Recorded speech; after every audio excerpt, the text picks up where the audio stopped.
Bonjour à tous et à toutes, aujourd'hui on se retrouve pour vous parler de mon CRA. Alors donc c'est un CRA PVM avec comme caractéristique, vous le voyez bien, AJ Intel, donc 730 d'agilité, 626 d'Intel. Vous allez me dire que c'est pas beaucoup, mais rassurez-vous, il y a de la puissance qui va avec. 325 de puissance, ce qui fait que donc on arrive à peu près à les 950 d'Intel et 1050 d'AJ. Mais ce n'est pas tout parce que évidemment c'est un CRA dommage critique. Alors pour les coups critiques, vous avez 85% au coup critique, il me faut en réalité 81% grâce aux 5% de critique de base sur chacun des sorts, plus le sortir critique, on arrive à 100% déjà avec 81%. Bah bon, avec 84 au moins, même si le sort n'est pas lancé, bah on arrive à un bon gros pourcentage, on arrive à un minimum 89 sur chacun des sorts pour en critique. En initiative, on est à 2750, ce qui est très correct aussi. Vous commencez généralement donc avant tout le monde, vous pouvez bien vous booster, bien repousser les ennemis et bien positionner. Ça peut être très utile en PVM. Dommages critiques, 166 plus les dommages classiques 83. Nous arrivons donc à 252 dommages au total pour les sorts feu et air. Et même sur les sorts eau, etc., on peut les lancer, ça fait quand même des petits dommages parce que, allez, le sort à 2 PA eau permet donc de faire quand même 200 et quelques de dommages en plus, 210, 220. Ce qui est intéressant, même si on n'a pas de caractéristiques eau, parce qu'on va quand même taper du 300 avec ce petit sort sur du 10-15%. En PVM, il y a des monstres sur lesquels c'est utile, et s'ils ont des résistances négatives, c'est très utile. Évidemment, un bouclier de dommage distance. Donc. Alors pour ce qui est de l'amulette et de mes items en général d'ailleurs, ils sont pour la plupart pas exo, mais je compte les exos avec les nouvelles runes. Donc en attendant je les laisse comme ça, je ferai de l'FM plus tard dessus. Donc une amulette de Strigide, tout ce qui est plus classique, juste des bons dommages.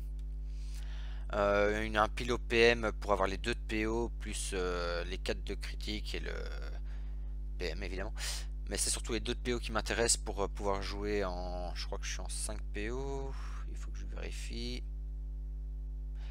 4 PO, donc voilà, c'était vraiment important d'avoir 2 PO en plus, mais bon, avec ça, 4 PO c'est suffisant pour PVM, peut-être pas pour PVP, mais de manière c'est pas un stuff PVP vu la vitalité que vous voyez d'ailleurs. D'ailleurs pour les dommages ici de nouveau je mettrai une rune 16 de dommages critiques sur le pilostère. Ah mais non je peux pas, il y a un PM, je dis des bêtises. Le pas de greffe PA classique, j'ai dégueulasse, mais bon voilà, tant pis, je l'ai eu pas cher je suppose. La bague étrange, bof, j'ai juste correct. Bouclier 4 feuilles, celui-là par contre je vais le dommage critique avec les nouvelles runes, donc je vais perdre 100 de vitalité. La coiffe pas de greffe, je l'exaucerai avec une 100 de vita, j'en ferai un nouveau donc. Caplati, pareil, je mettrai 100 de vita dessus. La ceinture strigide, je mettrai 100 de vita aussi dessus. Tous les items où je peux pas mettre des dommages en plus, je mettrai de la vita. Ici par exemple, ouais, 100 de vita aussi en fait. Il n'y a pas tellement d'items, je crois la baguette tranche que je peux mettre des dommages critiques. Oui, voilà, c'est ça. La baguette tranche aussi, je peux exo dommages critiques. Et l'amulette du Strigide que je peux exo dommages classiques, pas de dommages critiques, mais ce serait déjà pas mal aussi.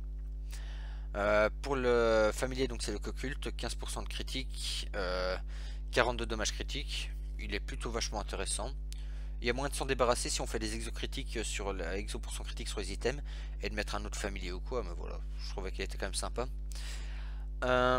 Dofus Ocre, bah voilà, classique pour avoir le 12ème PA en combat, malgré qu'il existe le Shingeki Melon qui permet d'avoir un 12ème PA pour le PVM. D'ailleurs, faut que je le rachète. Le turquoise pour avoir le 10% de critique en plus. Classique, le pourpre pour des dommages, le nébuleux pour des dommages, le fusil glace pour des dommages, et le voyageur pour le 6ème PM, qu'on peut remplacer par autre chose car le 6ème PM n'est pas forcément utile en PVM. Bon, on se retrouve donc dans 2 minutes, voire 2 secondes plutôt pour vous, pour un putsch. Je vais juste vous montrer le tour 3 donc en ébu haut full boost pour vous montrer le potentiel sur du PVM. Voilà. Sinon, je sais qu'en non full boost, je tape du 4500 par tour. En full boost, je devrais taper, je pense, du 7500 à 8000.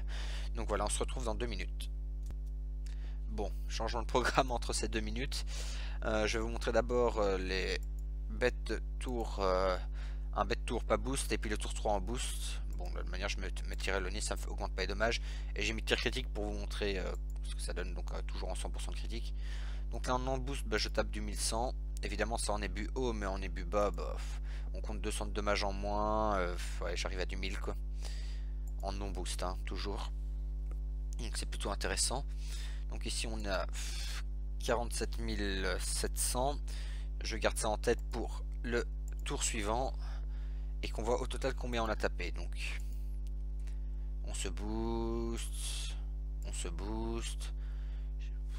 Je pourrais déjà taper en fait, hein. Regardez, hop, donc là on est en ébu bas mais on tape renouveau autant parce qu'on est boost. Et la flamiche à 550 on va dire. Voilà, ça fait plaisir. Donc là il a 46 000 points de vie, bah, c'est plus facile pour calculer après, c'est nickel.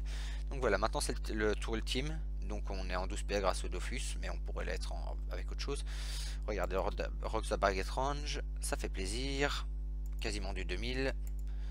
Ici on va taper 2 fois 2500. Et pour le dernier sort, bah, charmant, si c'est un monstre PVM, justement on peut mettre une petite flèche de recul. Même si je pense que flèche de concentration tape plus. Mais c'est pas grave. Voilà, on met quand même du 1100. Facile. Donc ici, ben, on était donc à 46 000. Donc ouais, c'est ça, on a mis 6 000 sur un tour. Donc c'est quand même plutôt correct pour du 0%, sachant qu'en PVM il y a souvent des monstres qui ont des faiblesses aux résistances. Voilà, ça ici c'est un tour non boost, enfin boost justement, mais en nébuleux bas. Et là-dessus même les flamiches, Renault 550, enfin, c'est un vrai massacre quoi. Évidemment si je me gourde un PM ça va pas aller. Donc voilà, c'est tout pour la présentation de cette panneau qui rocks plutôt bien en PVM. Avec cette panneau ci j'ai quand même soloté la plupart des donjons de 200. Donc c'est qu'elle est quand même plutôt vachement correcte. Donc voilà, si vous cherchez une panneau qui vous permet de soloter n'importe quel donjon, avec les variantes que vous voyez ici, j'ai mis la liste des sorts que j'utilise tout simplement en PVM. Sur les autres lignes, je mets les sorts que j'utilise pas. Donc voilà, la flèche paralysante qui tape aussi plutôt pas mal, qui peut retirer des PA. C'est encore plutôt sympa si vous êtes contre un monstre ou vous connaissez son nombre de PA par attaque et que vous savez qu'il lance plusieurs attaques sur vous, que si vous le retirez même ne fût-ce qu'un PA, il lance une attaque en moins. Ça peut servir si vous voulez faire des sautages de donjons THL, je sais pas, les gens c'était un facile, là le Dantinéa que je fais très régulièrement encore parce que bah, ça fait passer le temps de le faire, ou en fait il y en a plein. Mais voilà, bon, sur ce je vous laisse.